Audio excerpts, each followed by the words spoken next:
Opo, ma'am. Morning, Sorry Miss po. Antoinette. Yes, ma'am. Good morning, Miss Antoinette. Good morning, ma'am. Okay, Miss Antoinette, can you tell me about yourself? I'm Antoinette Malaay from Bantayan Island, Cebu. I'm 37 years old. I'm a single mother and one I have a one kid son, 10 years old. Okay, I have That's few all, questions ma'am. for you to answer. So let's start. Why do you want to work as a maid? I want to work as a maid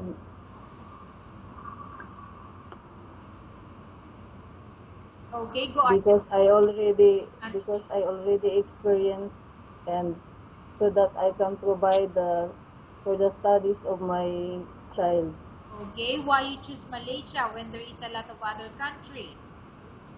Because Malaysia is a nice country and it's near in the Philippines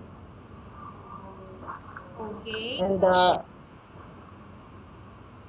Okay, Miss Antoinette, how are you yes, ma'am, qualified for this job?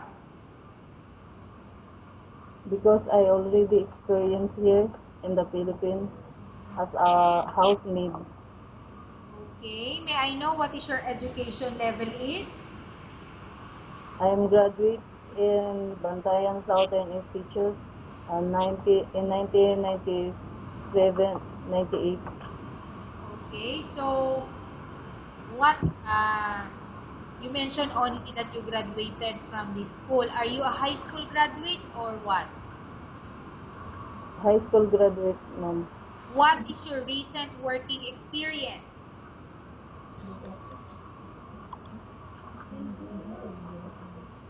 Hello, ma'am. Okay, what is your recent working experience? A babysitter.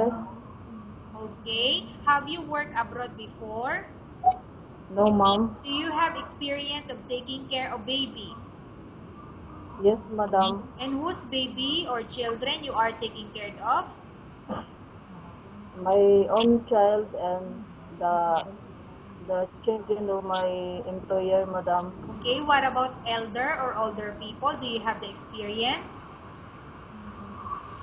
Yes, madam. Before Okay, so may I know whose elder or older people you are taking care of before?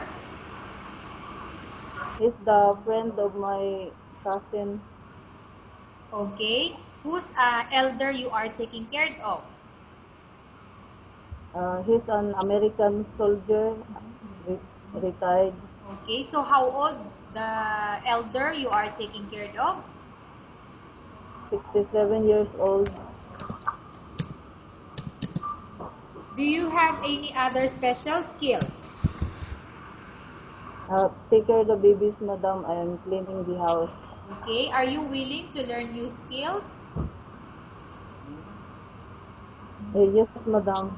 Are you willing to work in a family where mother-in-law or any relatives stay together? Yes, madam. Okay. Currently, are you still working now? Yes, ma'am. May I Yes, know madam. what is your work and I'm babysitter, okay, the guardian of the 6 children, madam. okay. Do you know how to cook?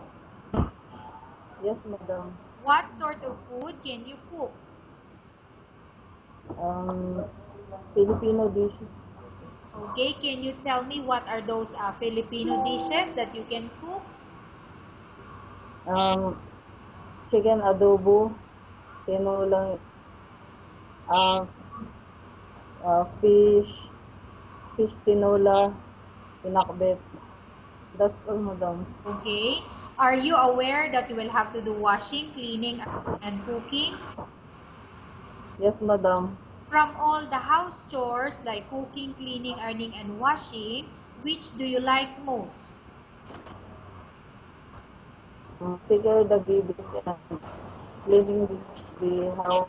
Okay. If ever you were selected to work in Malaysia, who will take care of your kids? My mother, madam. You are not allowed to use handphone during working hours.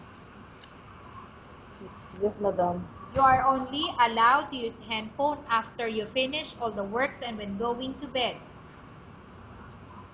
Yes, madam. You are strictly needed to surrender the handphone to your employer in the morning, and your employer will return back to you once you're going to bed. Yes, madam. If ever your employer finds out that you're abusing your handphone and it's affected your work performance, your employer will confiscate your handphone and you're not allowed to hold it anymore. Instead, your employer will allow you to call to your family 3 times in a month. You're only allowed to bring normal phone and you're not allowed to bring smartphone. Are you agreed for the terms and condition? Yes, madam. Are I you agree. agreed to the rules and regulation for the handphone? Yes, madam. How many years is the contract as you agreed and understand? 2 years, madam. Can you describe for me your ethics or your attitude? I'm a hardworking, um, disciplined, responsible, and respectful. Okay. Respectful, madam. How can you assure to us that you will work hard in Malaysia? I do all my best so that my employer can satisfy my work and Okay. to respect them. Can you promise not to use the telephone without the permission of your employer? Yes, madam. Can you promise not to put on makeup but to dress properly while work? Yes, madam. Can you promise not to invite friends and relatives without the consent of your employer? Yes, madam. Can you promise not to ask for advance salary from your employer under any circumstances? Yes, madam. Do you really understand of the rules and regulation of the agency? Yes, madam. Do you pay any placement fee for you to come to Malaysia to work as a maid? No, madam. Do you have any history of sickness, example breast cancer or any other illness? No, madam. Have you suffered from any skin diseases, allergy or physical defect? No, madam. Have you suffered from any serious illness? No, madam. Do you smoke?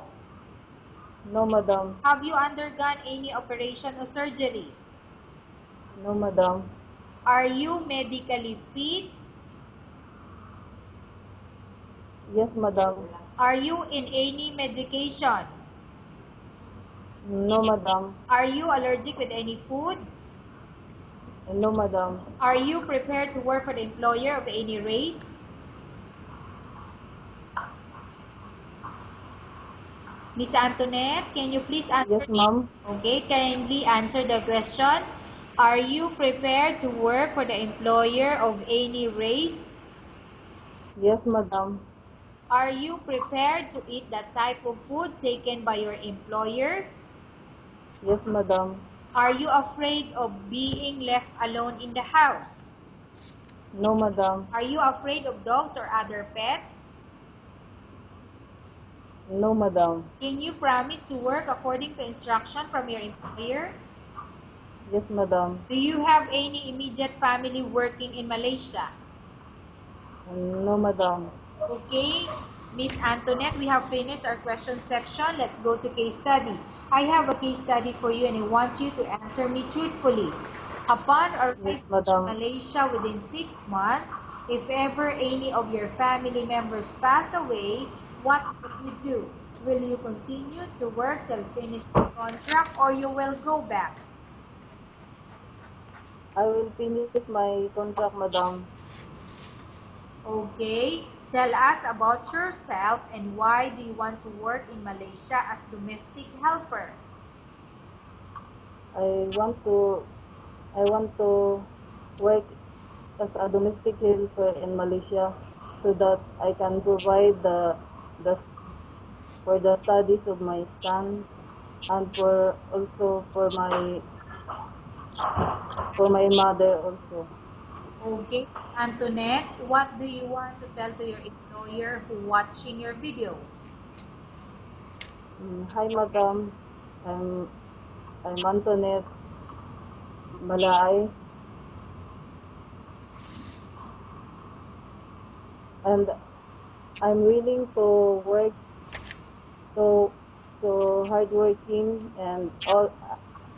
I can do all my best. So if you choose me as a housemaid or a babysitter, I can assure you you can you I can assure you I am an honest and respectful and kindness and patient. That's all, madam. Okay, thank you very much, Miss Antoinette. We will update your agency if there's any selection made by the employer.